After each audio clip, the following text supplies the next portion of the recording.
Sirályok, ahogy repülnek.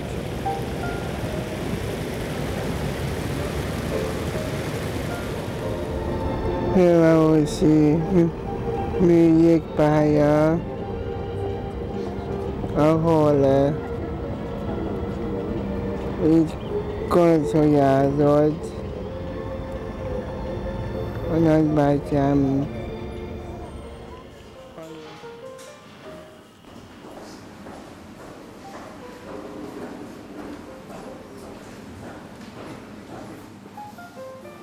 Azt éreztem, hogy nekem dolgom van azzal, hogy az embereknek, azoknak, akiknek fogyatékos gyerekeik vannak, erőt adjak. És a fejembe vettem, hogy 100 fogyatékos nevelő szülőt megpróbálok tehermentesíteni, és a gimnáziumok segítségét kérem, hogy a 100 fogyatékos gyereket, minimum 100 egészséges gyerek fogadja póttesójává.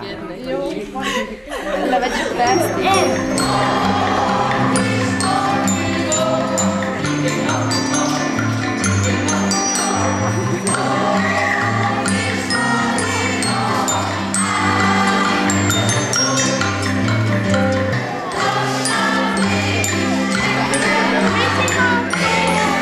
Nagyon bírom ezt a kis csajt. Nagyon jól érzem vele magam.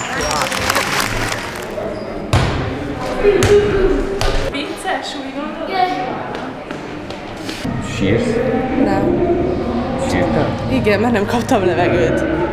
És iszonyatosan fájt. Nem vagyok vele a mindennapokban, nem tudom, hogy milyen vele megküzdeni, meg hogy ő is küzd.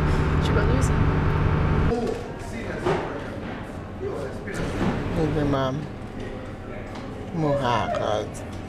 Mi a jó a mohában? Amikor hullámzik a Balaton, ahogy élnek. Ahogy érzed a Balatont? Igen. Ahogy olyan simogató? Igen. És a mohán mit szeretsz?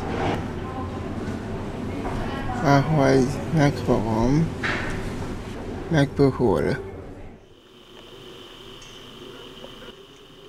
Lement a nap, óriási felvitel. Kérem szépen, olyan óriási, hogy hihetetlen.